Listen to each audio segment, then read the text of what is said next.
Unimed Podcast. Hola y muy buenas a todos, bienvenidos a un nuevo capítulo de Unimed Podcast. Hoy estamos en miércoles, Ruta Sostenible. En el episodio de hoy vamos a tratar un tema muy importante. El episodio de hoy se llama Economía Sostenible. Mi nombre es Santiago González, junto a mi lado me acompaña una invitada muy pero muy especial llamada Yanini Rodríguez. Yanini, bienvenida, ¿cómo estás? Bien, ¿y tú, Santiago? Gracias Todo por bien, la Yanini. invitación. Por Dios, es un placer que estés aquí con nosotros. El día de hoy, profe, queremos debatir con usted este episodio, por así decirlo, que nos cuente un poquito de lo que podría ser la economía sostenible. Pero primero nos gustaría informarle al público sobre sus cosas que hace. Sabemos que usted es profesora de Facultad de Fases, específicamente es jefa de Departamento de Banca, Contabilidad y Auditoría de la Unimed. De paso, es licenciada en Ciencias Fiscales, tiene una mención en Finanzas Públicas del 94 y, de paso, esa licenciatura la tiene por la Escuela Nacional de Administración y Hacienda Pública, ¿verdad? Correcto. Perfecto. ¿Hay algo más que me pueda contar de usted además de eso? Aparte Para empezar. de que soy licenciada en Ciencias Fiscales. Sí, claro. Bueno, sí, mira, adicional a esto, yo tengo una maestría del Instituto Europeo de Posgrado en Dirección Financiera, De ya acuerdo. hace unos cuantos años, y actualmente estoy estudiando el doctorado en Ciencias Gerenciales en la Universidad Latinoamericana del Caribe. Siempre estudiando, ¿no? Bueno, Estoy siempre allí. uno debería Así estar siempre es. aprendiendo algo nuevo. Me llama Así mucho la es. atención de la gente que les gusta hacer maestrías o doctorados. ¿Qué lo llamó usted a enfocarse justamente en decir quiero hacer una maestría? Mira, yo me enfoqué en la maestría cuando llegó un momento en que consideré que necesitaba renovarme desde el punto de vista de la educación formal. Después de muchos años laborando, decidí tomar la maestría. Eso me repotenció mucho en su momento y hoy en día yo tengo como propósito de vida ayudar en todo lo que es el tema de formación, de impulso para el fortalecimiento del sistema de control interno y el sistema de control fiscal. Ese es mi propósito luego de haber trabajado por muchos años. Y para poderme ayudar con eso, bueno, me apalanco en lo que me gusta, que es la docencia, la formación. Y para poder ayudar desde ese punto de vista, bueno, tienes que formarte y el doctorado me ayuda a formarme en la parte investigativa. Entonces estoy formándome en eso, ya tengo varios artículos en los que he estado trabajando, ya hay algunos publicados, pero bueno, formándome para ser formadora, ¿ok? Y para poder culturizar. Y esos artículos, más o menos de qué pueden tratar, no sé si nos puede como dar un resumen de alguno de los que ya esté publicado. Sí, claro, básicamente mis líneas temáticas tienen que ver con todo lo que tiene que ver con gobierno corporativo, auditoría, todo lo que tiene que ver sobre todo con auditoría interna, auditoría forense, también todo lo relacionado con la fiscalidad, la tributación, políticas públicas. Y hoy en día algo muy importante es cómo desarrollar proyectos, modelos económicos, pero basados en esta economía digitalizada y además que tiene que ser sostenible. Claro, claro. Bueno, si algo no es sostenible es complicado mantenerlo, ¿no? Así es. Sin importar el área. Sin importar el área. Siempre tiene que conseguir un balance para que siempre sea todo sostenible, ¿verdad? Así es, eso es correcto. Ya iremos decantándonos con esos temas. Perfecto, perfecto. Aprovechando que ya nos contó un poquitico de que tiene un máster en dirección financiera del Instituto Europeo de Posgrado en España. Vamos a tocar el tema ahorita, que era el tema que quería tocar desde antes, que aquí sale que usted trabajó en el Banco Mercantil y en muchos otros. ¿Será que nos puede contar esa experiencia? Bueno, wow, Santiago, me abochornas acá delante del público, ¿ok? Porque estamos hablando de 38 años de experiencia laboral. 38. Sí, 38 años. Yo soy parte de esa población que una vez que sales del bachillerato, si quieres continuar tus estudios, bueno, tienes que trabajar. Entonces yo trabajo desde los 17 años. Wow. Okay.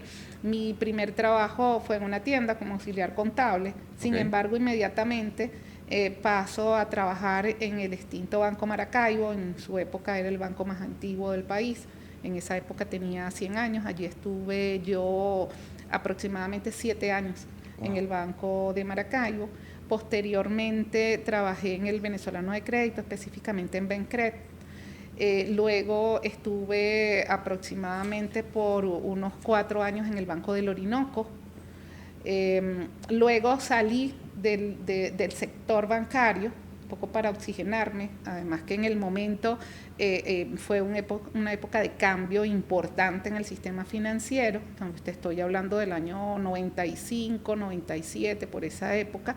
Claro. Y paso entonces primero a una firma, donde hoy en día soy asociada a esa firma. Volví luego de muchos años, después de 25 años, a ser asociada con ellos, y luego entro en la parte de telecomunicaciones. Yo por 7 años estuve trabajando con la gente de Supercable, fui allí gerente de impuestos, gerente de auditoría, y luego de allí paso al Banco Mercantil. Yo tuve la fortuna de estar en el Banco Mercantil por 10 años. Allí fui la gerente de auditoría interna tributaria de todo el grupo. Te estoy hablando no solamente del banco, sino de más de 80 empresas, no solo en Venezuela, sino alrededor del mundo y de diferentes sectores. Una gran escuela. Eso fue, bueno, todo ha sido una trayectoria emocionante, interesante. Siempre le doy gracias a Dios de las oportunidades, ¿no?, que se me han presentado, pero fue una época muy bonita y de mucha enseñanza. Estar en el Banco Mercantil, que fue la referencia que me pediste, es estar en una escuela donde tienes la oportunidad de entrar en mejores prácticas. ¿Okay? Y allí parte de lo que hoy en día, estoy hablando, ya tengo 9 años, que salgo de mercantil por motus propio, y allí eso fue algo que me repotenció muchísimo, porque parte de lo que yo practico hoy en día lo adopté estando durante esos 10 años en mercantil. Me convencí de esa forma de hacer las cosas y hoy en día forma parte de mi ADN. De hecho, te comento desde el punto de vista anecdótico, la única cuenta bancaria que yo manejo desde hace más de 25 años es solo la cuenta de mercantil. O sea, ¿no tienes otra cuenta que no sea la de mercantil? Tengo otras por temas institucionales, pero mi cuenta, mis productos son mercantil. Yo soy mercantil. Es que mercantil es muy bueno, hay que decirlo. Bueno, hay que decirlo. Valga la cuña, ¿no? Pero en serio, o sea, de verdad que es un extraordinario lugar para trabajar. No tenía ni la más mínima idea. Por eso se lo quería preguntar, porque fue como le comenté, que siempre que escucho que una persona trabajó en un banco durante muchísimo tiempo, yo siempre digo, wow, las historias que cuentan siempre son muy distintas y llaman muchísimo la atención. Bueno, de hecho este año Mercantil cumple 100 años. Bueno, lo tiran en su página. Cada vez que me meto a revisar mi saldo, siempre me sale Mercantil, 100 años. Así es, así es. Y me sorprende que hayan bancos que tengan tantos tiempos de existencia. ¿Cómo se sostienen? Bueno, fíjate qué interesante, tiene que ver mucho con el tema de hoy. Porque cuando tú hablas de economía sostenible o economía sustentable, no puede ser una palabra vacía. Y si bien es cierto que vas a conseguir teoría, vas a conseguir literatura sobre el tema, la verdad es que ser sostenible es práctica. Y es una práctica que te conlleva a lo que se llama un triple impacto. Es decir, que desde la filosofía, desde la cultura que tienes en tu empresa, en tu negocio, en tu entidad, comprendas que existen 2 factores adicionales, además del factor económico, que es tu gente, la parte social, las personas, los seres humanos, esa espiritualidad, y combinarlos también con algo que es sumamente importante, que además debemos abrazarlos y quererlos, que es nuestra madre tierra, la parte ambiental. Entonces, cuando tú combinas esos 3 elementos, la parte económica, porque indudablemente cuando tienes un negocio es para generar una rentabilidad, es con fines económicos, también tienes que apalancarte con estos otros 2 factores que son intrínsecos, que es la gente y nuestro planeta Tierra. Cuando combinas esas 3 cosas y lo haces por convicción, por cultura, por principios, por valores, vas a ser sostenible en el tiempo, vas a ser exitoso en el tiempo, y yo creo que eso es parte del éxito que Mercantil tiene, además pues arraigado desde sus accionistas, las familias que son accionistas, y tienen una filosofía muy bonita de ejercer la economía, de ejercer su objeto social o el objeto social de las diferentes empresas del grupo, y creo que el estar un rato en Mercantil o mucho tiempo en Mercantil te hace sentir orgulloso de haber pertenecido a esa empresa, y por eso es que son sostenibles y tienen 100 años. Bueno, y van a tener 100 años más. Esperemos que sí, esperemos que así sea. Profe, quería hacerle una pregunta. Antes de pasar a una ronda de preguntas específicas que tenemos aquí que van sobre el tema, me gustaría hacer una pregunta más por curiosidad mía. Ujú.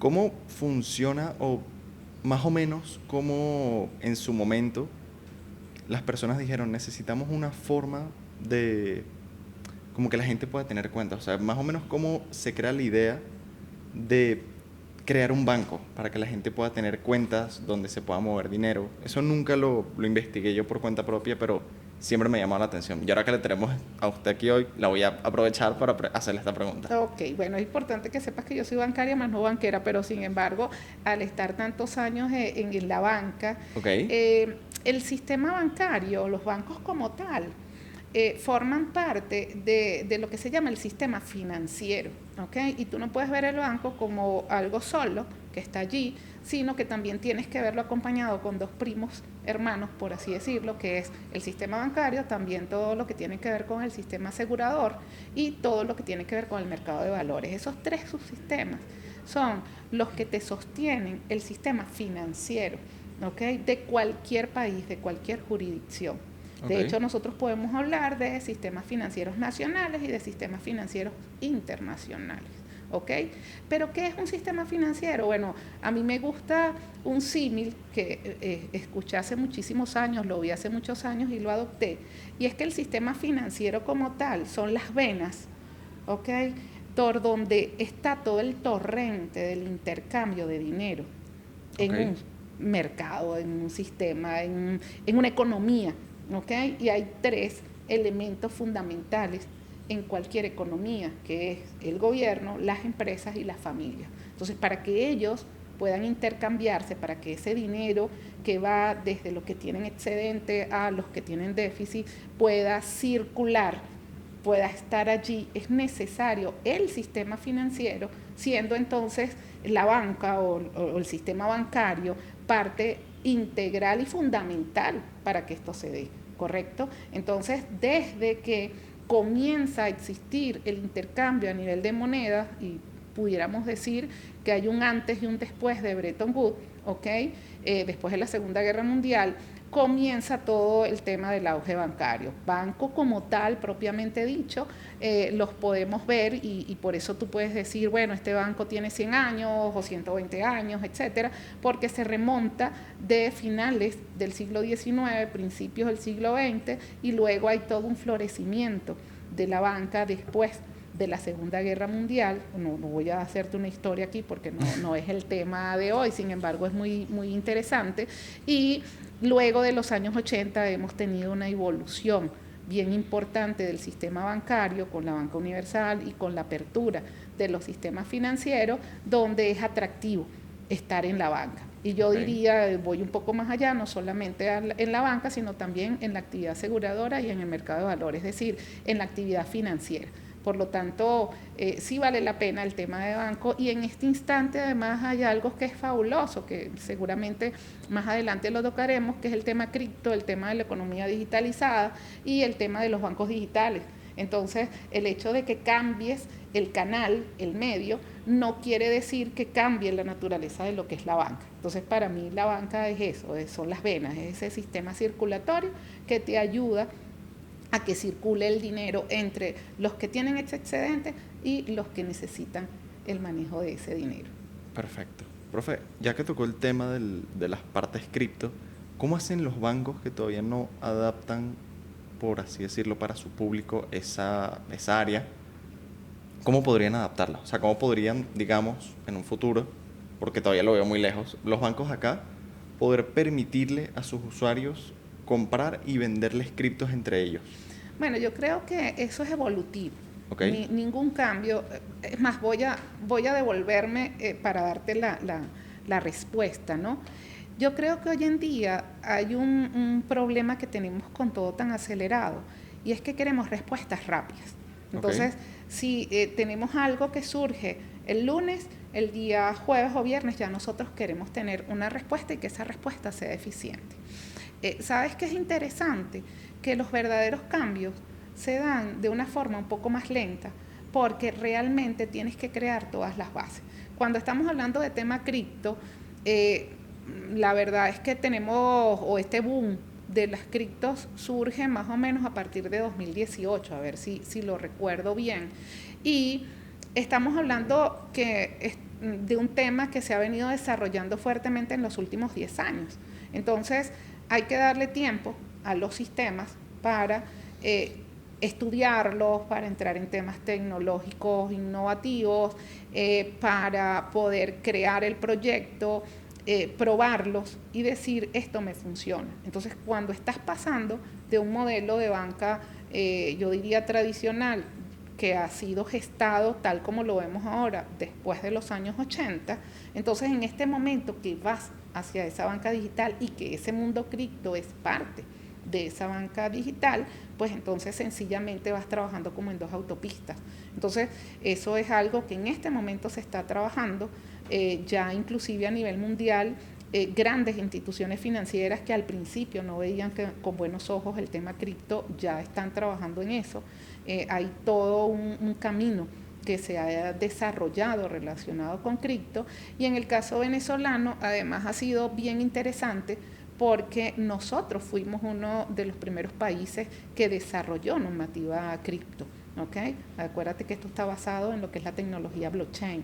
Claro. Y en ese orden de ideas es bien interesante porque mientras tú y yo estamos acá, aquí hay banca digital, aquí hay gente desarrollando fuertemente todo lo que tiene que ver con banca digital. No los menciono porque, bueno, no tengo la autorización pero yo creo que lo tenemos aquí, que eso llegó para quedarse y que es un tema de que después que salga de esa primera parte o esa fase beta, pues una vez que esté establecido para el público, no hay vuelta atrás. Yo creo que eso es algo que se está trabajando. No lo veo como resistencia, sino como gestión del cambio en tiempos que para mí son normales. ¿Okay? Claro. Y el tema de por lo menos los precios de las cripto, que por ejemplo hay muchas que se han disparado en los últimos años, que de repente alcanzan un precio altísimo, de repente decrecen. Eso verdaderamente no lo entiendo muy bien. No sé si usted me lo podría explicar de por qué de repente una moneda que pasó de valer, digamos, cada cripto de eso valía, no sé, 2 centavos, a de repente que cada cripto de esa valga $1,000, por poner un ejemplo. O sea, ¿cómo se genera ese boom que hace que esa moneda se infle y valga tanto? Bueno, en mi opinión, estamos, como te lo comentaba, en un tema reciente, muy pequeño, muy joven, por así decirlo, y como todo tema joven requiere ser madurado. Entonces estás transando en un mercado poco robusto, poco maduro, diría inmaduro, y tiendes mucho a estar en este momento en un mercado de alto riesgo. Y por lo tanto, al trabajar en tan alto riesgo, pues esto es un tema ya como de apuesta. Sí considero que hay un camino importante que andar en lo que es el fortalecimiento del sistema de control interno detrás del mundo cripto, la gobernanza detrás del mundo cripto, el entramado de gerencia de riesgo detrás del mundo cripto, y en la medida que todo eso vaya tomando forma, vaya madurando, en esa medida se estabilizarán esos precios que tienen las monedas, porque hay mucho que está relacionado con lo especulativo detrás de la moneda, pero porque es un mercado que no, en mi opinión, no es maduro. No tenía idea, profe. Gracias de verdad por compartirme esas opiniones suyas conmigo, porque me llenan bastante información y aprendo mucho más. No, bueno, gracias a ti por la pregunta.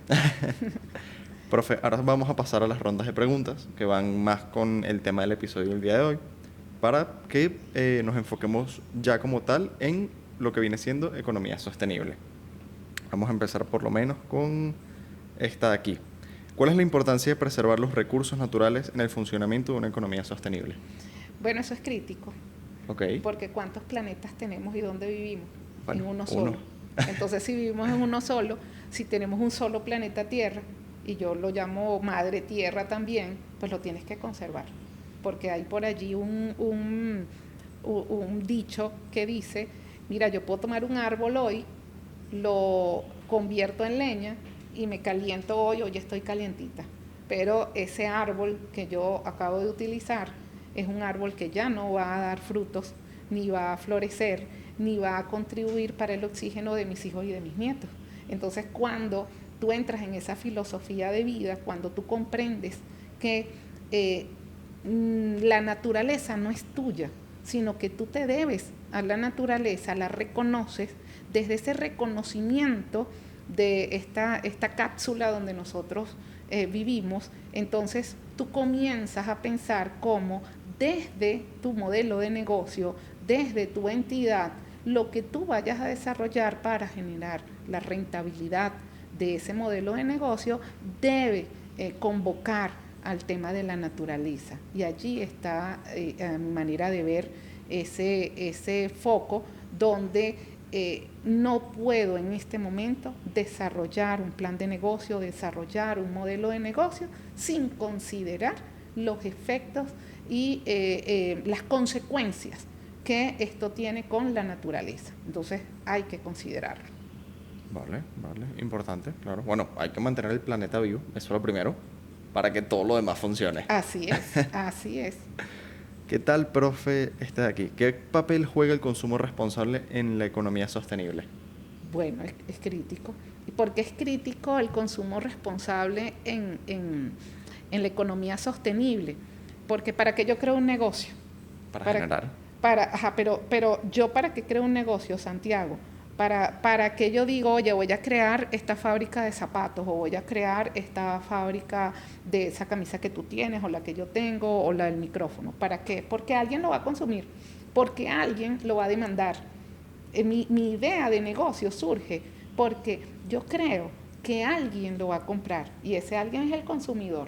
Entonces el consumidor es crítico, es fundamental en el desarrollo de la economía sostenible porque en la medida en que ese consumidor entre en conciencia de ese equilibrio que tiene que haber entre la parte social, la parte ambiental y el hacer negocios, y que yo sea consciente de dónde viene este pantalón o esta camisa o cuáles son los materiales que se utilizan o cómo impacté yo al medio ambiente cuando tomé los materiales para elaborar este micrófono que está acá. En la medida que el consumidor sea consciente que esa demanda que él tiene impacta sobre esa economía, en esa medida yo seré un factor como consumidor de esa reingeniería o esa reimaginación que yo tengo que tener en la forma de desarrollar la economía para pasar a una economía que sea realmente sostenible. Claro. Bueno, evidentemente todo tiene que ser de manera, como siempre dicen las propagandas, que todo tiene que evitar ser en exceso porque todo en exceso es malo, hasta las cosas buenas. Bueno, es que yo aquí no estoy hablando de fanatismo. No, Eso claro. Es un tema de equilibrio, ¿ok? Es un tema de equilibrio. O sea, ¿qué tengo yo en el planeta que si lo uso de forma excesiva se va a acabar y me va a causar a mí un daño, ¿ok? Entonces, por ejemplo, en este instante, uno de los temas que está en el tope, el consumo de agua. De repente nosotros acá en Venezuela no vemos el tema de la crisis de agua porque nosotros afortunadamente somos un país bendecido con el tema del agua, ¿ok? Nosotros tenemos recursos hidrológicos suficientes. Ya otro tema que si le echo el mantenimiento a los sistemas es un tema adicional. Pero si yo hago un inventario, déjame ver cuáles son mis recursos hidrológicos, yo voy a tener un inventario positivo para Venezuela en el uso del agua. Pero eso no es así en otras latitudes, en otras jurisdicciones en este momento. Entonces, cuando tú vas a desarrollar un negocio que esté basado en el consumo del agua, parte de lo que tú tienes que analizar dentro de tus estrategias, dentro de tu modelo, dentro de tus objetivos, las metas, la forma en que vas a hacer las cosas, es cómo yo voy a hacer uso de esa agua que seguramente es parte de mi materia prima para devolverle, en este caso, al medio ambiente, a la tierra, esa agua en condiciones en que la pueda utilizar y que eso no acabe, porque sin agua me muero. ¿Okay? Entonces, ahora, claro está, no es que ya ahora yo no voy a hacer más nada, sino estar pendiente del agua y entonces, mira, no sé, no me voy a bañar, X, Y, Z. No, yo creo que es un tema de equilibrio, pero que tú puedas medir, ¿ok? Y ver en cómo eso se corresponde con los objetivos de tu negocio. Claro. ¿Qué tal, profe, por ejemplo? Bueno, vamos realmente a buscar el significado del episodio de hoy. ¿Qué significa realmente economía sostenible y por qué es importante hoy en día? Bueno, fíjate, si yo te quiero dar ese significado de lo que es la economía sostenible, yo tendría inclusive que reflexionar sobre cómo te voy a dar la respuesta. ¿Por qué? Porque si nos vamos al plano meramente académico, investigativo y nos volvemos profundos y densos con el tema de la economía sostenible, bueno, no vamos a terminar hoy. ¿Por qué? Porque cuando entras en esa disquisición, cuando entras en esa parte reflexiva, te vas a conseguir que haya inclusive ya literatura intensa cuando nos vamos a ver desde el punto de vista etimológico, si voy a hablar de economía sostenible o de economía sustentable, y bueno, vamos ahí a tener centimetraje. Hasta yo en uno de estos artículos que te comenté que he desarrollado, en el año 2023 estuve haciendo algo que tenía que ver con planificación, planes operativos y el tema de economía sostenible, y dediqué allí unos párrafos importantes, ¿no?, a esa disquisición que es. Pero si lo quiero simplificar en aras del tiempo, yo diría que la economía sostenible es cuando tú piensas un modelo de negocio que esté totalmente equilibrado y casado con el enfoque, en primer lugar, socioeconómico, es decir, del impacto que tiene que tener la economía en la parte social, en conjunto con el equilibrio que tengo que tener con el medio ambiente. Entonces, cuando yo desarrollo modelos de negocio que estén totalmente casados entre la rentabilidad, entre lo que yo espero, entre la parte social, el equilibrio de la gente, esa parte espiritual, humana, mi gente, que es parte de mi negocio, y cómo yo voy a trabajar equilibrada con el medio ambiente para que no se acabe este planeta Tierra, que es el único que tenemos, creo que en ese momento entramos en la ruta, en el sendero de la economía sostenible. También podríamos meter dentro de ese concepto el tema de evitar inflaciones, o eso iría dentro de otra parte, en la parte de la economía. No sé si... Tú me llevas a mí a puros temas profundos, Santiago. ¿Es la idea? El tema de la inflación. Tú sabes que el tema de la inflación es interesante porque yo alguna vez di ajuste por inflación. Porque la gente cuando habla de inflación piensa en el incremento de los precios de manera inmediata. Y realmente el incremento de los precios de manera inmediata es una de las primeras consecuencias de la inflación. No es inflación propiamente dicha. El concepto económico propio de la inflación es cuando tú demandas más de lo que se produce y los que producen están al tope de su producción.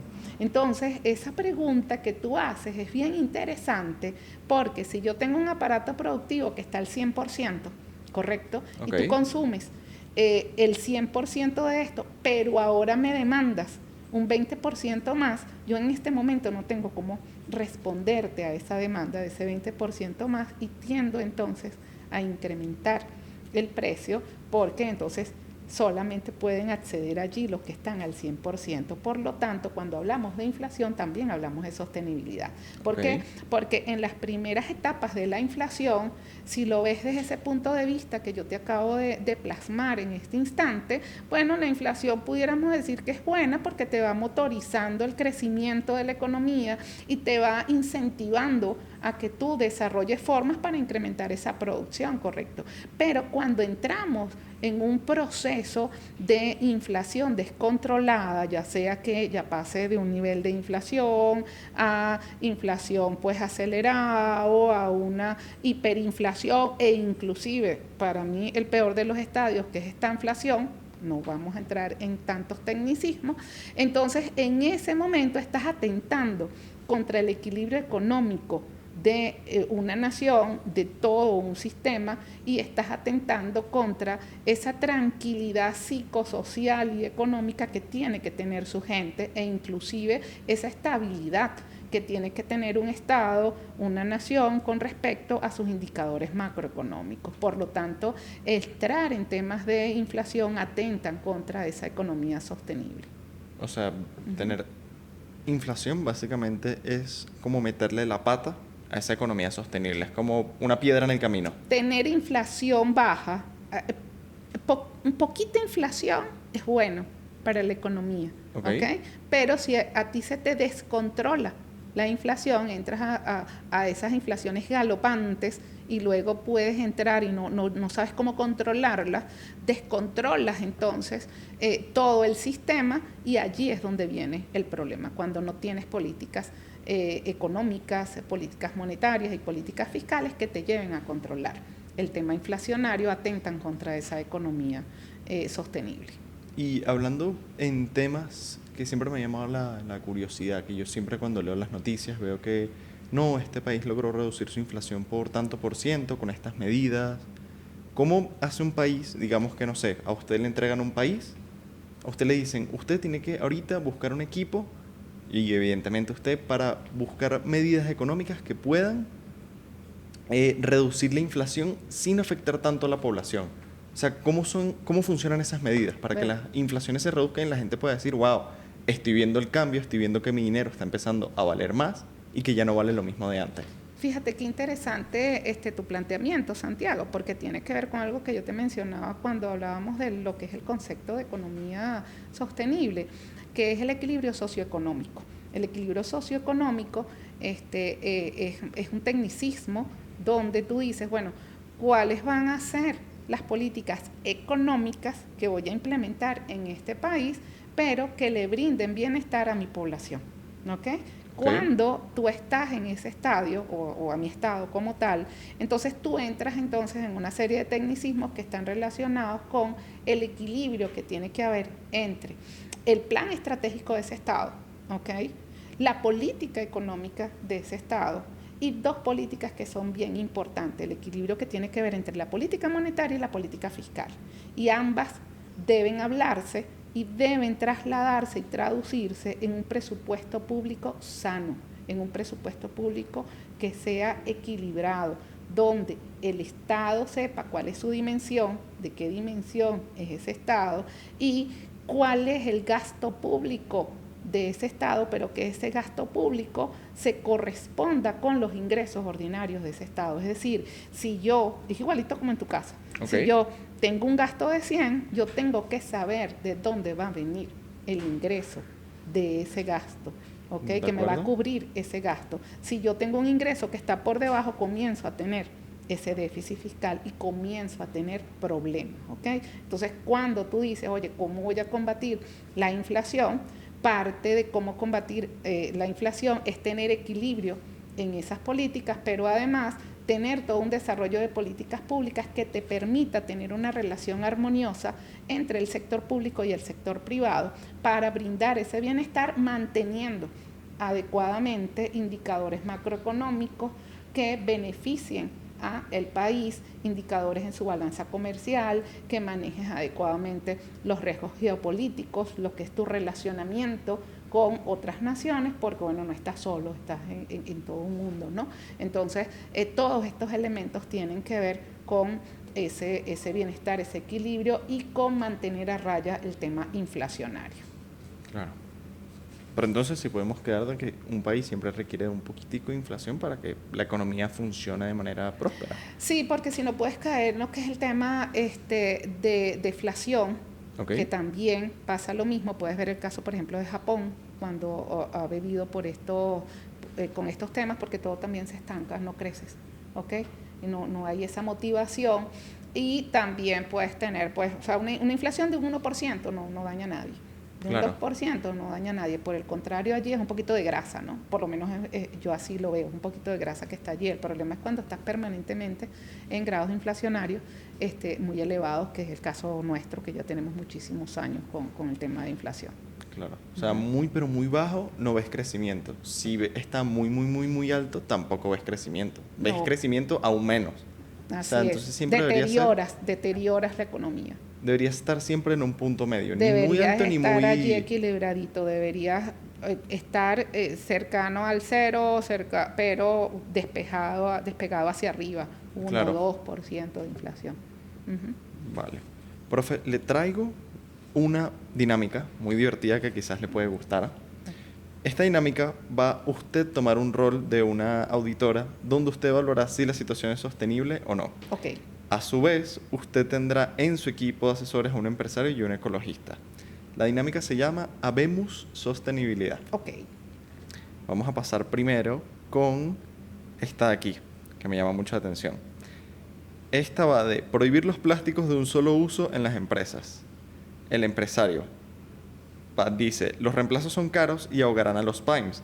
Pero el ecologista dice, el plástico mata la vida marina y tapa las alcantarillas.